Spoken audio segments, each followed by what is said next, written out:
नमस्कार, news fest में आपका बहुत बहुत स्वागत है। साथियों, न्यूज़ फेस्ट के बातूनी में हमारी कोशिश होती है आपको हर उस खबर से रूबरू कराने की जिसे आप जानना चाहते हैं, समझना चाहते हैं। मध्य प्रदेश में लंबे समय से आपने देखा होगा कि मुख्यमंत्री भी व्यस्त हैं, कई मंत्री व्यस्त हैं और बहुत सारे 2 दर्जन से ज़्यादा माननीय विधायक और माननीय सांसद लोग भी बिहार चुनाव में लगे हैं।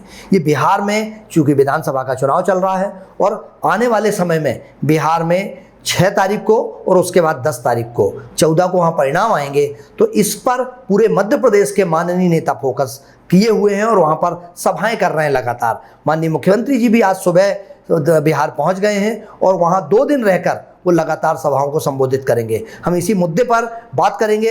राजनीतिक विश्लेषक और देश भर में पॉलिटिकल समीक्षक के रूप में नाम जिनका है श्री कृष्णमोहन झा जी। झा साहब, आपका बहुत बहुत स्वागत है। धन्यवाद शिशिर भाई। बिहार का जो मामला चल रहा है, बिहार में जिस तरीके से चूंकि आन बान शान की लड़ाई है, एक तरफ जहां योगी जी कह रहे हैं कि ये अप्पू पप्पू टप्पू नहीं चलेंगे वहां पर, वहीं अखिलेश यादव या इंडिया गठबंधन अलग पूरा महागठबंधन प्रयास कर रहा है, एनडीए अलग प्रयास कर रहा है। तो क्या आपको लगता है कि वहां मध्य प्रदेश में मुख्यमंत्री जी इसके पहले भी कई सभाओं में गए थे, शिवराज जी गए हैं, विश्वास सारंग जी गए हैं, इसके अलावा आलोक शर्मा जी वहां पर डेरा डाले हुए हैं, तो क्या असर पड़ेगा मध्य प्रदेश के जनप्रतिनिधियों का बिहार के चुनाव पर? देखिए शिशिर भाई, जो बिहार है, बिहार की राजनीतिक हवा बिल्कुल अलग टाइप की है। वो जो बच्चा जन्म लेता है तब से वो राजनीति सीखता है। वहाँ तो पान ठेले से लेकर के हर जगह गली चौपालों में राजनीतिक चर्चाएं होती हैं। यानी ये मध्य प्रदेश अभी राजनीति के मामलों में बहुत पिछड़ा हुआ है। वहाँ छोटी सी चीज़ों पर राजनीति देखने को मिलती है और यही कारण है कि आप देखिए पूरे देश में जो बड़े बड़े ट्रेड यूनियन थे उनका संचालन भी किसी के हाथ पर रहा। तो पहले वामपंथियों में जो महत्वपूर्ण भूमिका निभाई तो वो बिहार के ही लोग दिखाई देते थे। और आज भी देखिए, जो चाहे कोई भी ट्रेड मूवमेंट हो, चाहे वो मजदूर संगठन हो, चाहे वो आपका ठेला यूनियन संगठन हो, तो हर संगठन को लीड करने वाला बिहार ही दिखाई देता है। जैसा कि अभी आपने देखा कि कल ही जो है वो योगी आदित्यनाथ कह रहे थे भाई बिहार का आदमी दुनिया भर में है जी, जहाँ जाइए तो वो बिहार ही मिल जाता है, बिहार का चला रहा है। वहीं राहुल गांधी कह रहे हैं कि भाई मैं गया बिहार तो वहाँ पे, विदेश गया तो वहाँ बिहारी मिल गया। तो देश के हर कोने कोने में बिहारी है, बिहारी संचालित कर रहा है। तो उन्होंने कहा कि भाई जब बिहारी वो कर रहा है तो बाहरी क्यों संचालित कर रहे हैं इस चीज़ों जी। तो एक प्रकार का एक अलग माहौल है और एक बोलचालों में भी आपको एक अलग रूप दिखाई दे रहा है बिहार के चुनाव में। क्योंकि आप जानते हैं कि आप इस बात को अच्छे से समझते हैं, जब चुनाव की जब बिहार चलती है तो अन्य राज्यों के लोगों को लगा दिया जाता है, क्योंकि उनका धन व्यवस्थाएं होती हैं, आर्थिक व्यवस्थाओं वो करते हैं। तो यही वजह है कि वो मध्य प्रदेश के भी बहुत सारे नेता वहाँ पे चुनाव प्रचार में लगे हुए हैं। और आप जानते हैं कि ये इतने बड़े मास लीडर नहीं कि वहाँ पे कोई बहुत ज़्यादा इफेक्ट कर पाएंगे। कोई दूसरा राज्य होता तो बात समझ में भी आती कि बहुत ज़्यादा असरकारक हो, क्योंकि उनके जातिगत समीकरण और बहुत सारे समीकरण वहाँ अलग चलते हैं जी। यदि हम यादवों की बात करें तो वहाँ का यादव अपने आप को बिल्कुल अलग भिन्न मानता है, वहाँ का भूमिहार एकदम अलग है, वहाँ का ब्राह्मण अलग ढंग की राजनीतिक बात करता है, वहाँ का क्षत्रिय अलग बात करता है। तो वहाँ हर प्रकार के जातिगत समीकरण सब भिन्न है। वो ये बात अलग है कि जैसे मान लीजिए आप मुख्यमंत्री जी जा रहे हैं तो एक तो हेलीकॉप्टर देखने के लिए बड़ा हुजूम इकट्ठा हो जा रहा है लोगों का, ये हो रहा है। तो लेकिन बहुत ज़्यादा इफेक्ट ये कर नहीं पाएंगे चीज़ों जी। दूसरी बात जहाँ साहब, चूँकि मुख्यमंत्री डॉक्टर मोहन यादव हों या शिवराज सिंह चौहान जी हों या दूसरे अन्य नेता मध्य प्रदेश के बहुत सारे, डॉक्टर नरोत्तम मिश्रा लंबे समय तक सिर्फ एक दिन दिवाली के दिन पूजा करने आए थे, बाकी बिहार में ही डेरा डाले हुए हैं। और आपने ये बात कही कि बिहार के लोग पैदाइशी राजनीतिक होते हैं और उन्हें किसी दूसरे से कोई फर्क नहीं पड़ता है, परंतु 20 सालों से, लगभग 20 सालों से ज़्यादा से नीतीश कुमार का सुशासन वहाँ पर है। लेकिन जो जंगल राज की बात की जाती थी, अभी भी दिन दहाड़े हत्या हो जाती है, अपहरण हो जाता है, लूट हो जाती है। तो क्या एंटी इनकम्बेंसी का लाभ लालू यादव और कांग्रेस उठा पाएगी, या जो मोदी जी का सर चढ़कर जादू बोल रहा है या योगी जी की जिस तरीके से सभाओं में भीड़ उमड़ रही है, उससे नीतीश की सरकार फिर एक बार? देखिए शिशिर भाई, आप बहुत अच्छे से जानते हैं कि राजनीतिक तौर पे भीड़ से वोट का आकलन नहीं किया जा सकता। यदि भीड़ की बात करें तो हरियाणा में भी एक अलग माहौल था, महाराष्ट्र में भी एक अलग माहौल था, मध्य प्रदेश में एक अलग राजनीतिक माहौल था। तमाम राजनीतिक विश्लेषक, राजनीतिक पंडित इस बात तो कह रहे थे कि भाजपा की सरकार नहीं बन रही, लेकिन इसके बावजूद सरकार बनी। अब राहुल गांधी तो खुल करके बिहार में कह रहे हैं कि भाई वो चुनाव चोरी कर ले रहे हैं, सीधे चुनाव को अपने पाले में डाल देते हैं संघ और भाजपा के लोग। तो इस प्रकार के आरोप देखने को मिल रहे हैं। लेकिन अब बिहार, मैंने आपसे पहले कहा ना, बिहार किसी व्यक्ति से प्रभावित नहीं होता, वहाँ जातिगत समीकरण चलते हैं, वहाँ का आधार ही अलग है, वहाँ जो सारी चीज़ें होती हैं वो जातिगत होती हैं। तो कितना असरकारक होगी चीज़ें, ये महत्वपूर्ण है, देखने को मिलेगा चीज़ें। जी, एक बात और जहाँ साहब, चूँकि आपने देखा होगा कि चाहे महाराष्ट्र के चुनाव हों चाहे दूसरे अन्य चुनाव हों, पहले राहुल गांधी संविधान की किताब लेके हाथ में घूमते थे और संविधान खतरे में है ये बात करते। बिहार में ये संविधान भूल गए हैं। वहाँ जातिगत जनगणना भी चूँकि वहाँ के मुख्यमंत्री नहीं कराई थी और उस समय कांग्रेस के साथ सरकार में थे या लालू यादव जी के साथ सरकार में थे। तो अब आपको क्या लगता है कि किन मुद्दों पर बिहार में चुनाव की धारा बह रही है? देखिए शिशिर भाई, चुनाव का जो माहौल है बिहार का, वो बहुत कुछ देश की फिजा को बना और बिगाड़ सकता है। आपको पता है कि जो केंद्र की सरकार है वो नीतीश के सहयोग से चल रही है, तो नीतीश की मजबूती एनडीए चाहती है कि नीतीश और मजबूत होकर के उभरें, ताकि उनका जो गठबंधन है वो मजबूत बना रहे। क्योंकि आप जानते हैं, जब मान लीजिए ये दूसरी पार्टी की जब सरकार आ जाएगी तो बहुत सारी दिक्कतों का सामना करना पड़ेगा। तो यही वजह, जैसे कि अखिलेश ने कह दिया है कि भाई ये जो बिहार है, बिहार का चुनाव बिहार का नहीं है, दिल्ली और यूपी तय करेगा वो, कि दिल्ली की राजनीति क्या होगी वो बिहार तय करने वाला है। तो इस प्रकार की जो चीज़ें देखने को मिल रही हैं, उससे स्पष्ट दिखाई दे रहा है कि आप देखिए कि छठ मैया की पूजा में प्रधानमंत्री जी पहुंच गए, अमित शाह जी पहुंच गए, यानी तमाम देश के सारे नेता वहाँ पे थे और एक अलग माहौल पूरे हुआ। तो अब हर प्रकार को, अभी कपूरी ठाकुर का जिक्र हो रहा था, तो इन हर समाज को साधने का पूरा प्रयास सभी राजनीतिक दल वहाँ कर रही हैं। और कई मुद्दे ऐसे हैं, जातिगत जनगणना की आपने बात की, उसका भी असर वहाँ पे देखने को मिलेगा। और भी बहुत सारी चीज़ें हैं जो स्थानीय लेवल पे हैं, लेकिन अभी जो तमाम तरह के जो सर्वे आ रहे हैं उसमें ये जरूर बता रहा है कि नीतीश की लोकप्रियता, नीतीश की उम्र भी हो गई है, कई चीज़ें भूलने लगे हैं, तो इन सब बातों का भी वहाँ बहुत असर पड़ रहा है।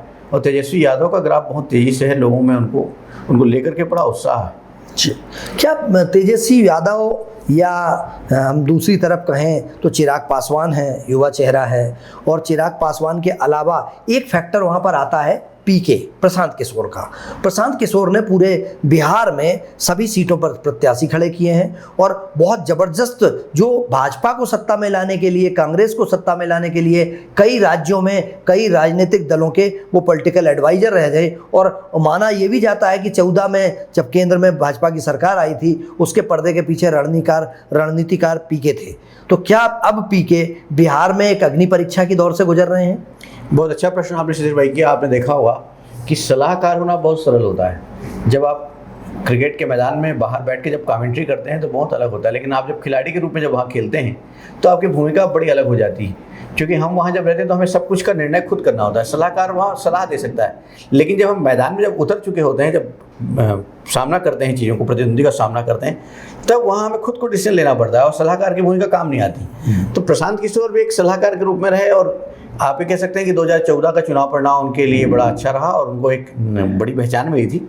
लेकिन उसके बाद देखिए आप कि जो प्रशांत किशोर हैं, धीरे धीरे उनका ग्राफ गिरता गया। अच्छा, उनकी संबद्धता भी कभी ममता बनर्जी के साथ हो गई, कभी वो नीतीश कुमार के साथ चले गए।